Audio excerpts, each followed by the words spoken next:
இப்போது புதிய அறிமுகம் ஆச்சி ஹோட்டல் சாம்பார் 50 கிராம் ரூபாய் 20 மட்டுமே. சம்மர் வந்தாச்சு. What's your plan for this holiday? எங்க கிட்ட விட்டுருங்க, நாங்க பாத்துக்கிறோம். GT Holidays, South India's #1 travel brand. Kerala சட்டமன்ற தேர்தல் ஏப்ரல் 9 அன்று நடைபெற உள்ளது. இத்தேர்தலில் காங்கிரஸ் தலைமையிலான ஐக்கிய ஜனநாயக முன்னணி UDF, இடதுசாரிகள் தலைமையிலான இடது ஜனநாயக முன்னணி LDF மற்றும் பாஜக தலைமையிலான தேசிய ஜனநாயக கூட்டணி NDA ஆகியவற்றிடையே கடுமையான போட்டி நிலவுகிறது. இந்நிலையில் NDAவின் முக்கிய கூட்டணி கட்சியான 2020 எர்ணாகுளம் உள்ளிட்ட பகுதிகளில் குறிப்பிடத்தக்க செல்வாக்கு கொண்டுள்ளது.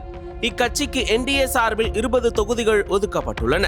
2020 கட்சி சமீபத்தில் தனது வேட்பாளர் பட்டியலை வெளியிட்டது. அதில் மலையாள சினிமாவின் பிரபல நடிகைகளான லட்சுமி பிரியா, அஞ்சலி நாயர் மற்றும் வீணா நாயர் ஆகியோருக்கு வாய்ப்பு அளிக்கப்பட்டது. லட்சுமி பிரியாவுக்கு பெரம்பாவூர் தொகுதியும், அஞ்சலி நாயருக்கு திருப்பூணித்துறை தொகுதியும், வீணா நாயருக்கு ஏற்றுமானூர் தொகுதியும் தொகுக்கப்பட்டது. இவர்கள் மூவரும் தங்கள் தொகுதிகளில் தீவிர பிரச்சாரத்தில் ஈடுபட்டு வந்தனர். கட்சியின் நட்சத்திர வேட்பாளராக இவர்கள் கருதப்பட்ட நிலையில் தற்போது அதில் திடீர் திருப்பம் ஏற்பட்டிருக்கிறது. லட்சுமி பிரியா மற்றும் வீணா நாயர் ஆகியோரின் பெயர்கள் வாக்காளர் பட்டியலில் இடம்பெறவில்லை என்பது தெரிய வந்துள்ளது. இதனால் அவர்கள் தேர்தலில் போட்டியிட தகுதியற்ற நிலை ஏற்பட்டது.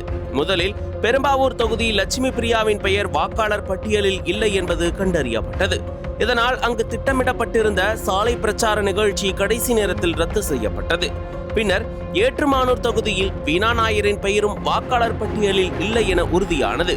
இருவரும் முந்தைய தேர்தல்களில் வாக்களித்திருந்த போதிலும் தற்போதைய பட்டியலில் பெயர் இல்லாதது பெரும் குழப்பத்தை ஏற்படுத்தியது. இதையடுத்து 2020 கட்சி விரைவாக மாற்று வேட்பாளர்களை அறிவித்துள்ளது. அதன்படி பெரம்பாவூர் தொகுதியில் லட்சுமி பிரியாவுக்கு பதிலாக முன்னாள் காங்கிரஸ் உறுப்பினரும் ஜேர்கஃபைட் சிரியாக் ஆர்த்தடாக்ஸ் சர்ச் மேலாண்மை குழு உறுப்பினருமான ஜிபிபதிகள் புதிய வேட்பாளராக அறிவிக்கப்பட்டுள்ளார். ஏற்றுமானூர் தொகுதியில் வீணா நாயருக்கு பதிலாக 25 வயது தொழிலதிபரான அதிரா நாயர் வேட்பாளராக அறிவிக்கப்பட்டுள்ளார். இந்த சம்பவங்கள் 2020 கட்சியின் உள்நிர்வாக கோளாறுகளை வெளிச்சத்திற்கு கொண்டு வந்துள்ளன. வேட்புமனு தாக்கல் தொடங்கியுள்ள நிலையில் இத்தகைய தகுதி சிக்கல்கள் கேரள அரசியலில் பெரும் பரபரப்பையும் விமர்சனங்களையும் ஏற்படுத்தியுள்ளன. வேட்பாளர்களின் பெயரே வாக்காளர் பட்டியலில் இடம்பெறாமல் போனது பெரும் அதிர்ச்சியை ஏற்படுத்தியுள்ளது. அனல் பறக்கும் செய்திகளை அப்டேட் செய்து கொள்ள நக்கீரன் களத்தை இப்பவே சப்ஸ்கிரைப் பண்ணுங்க.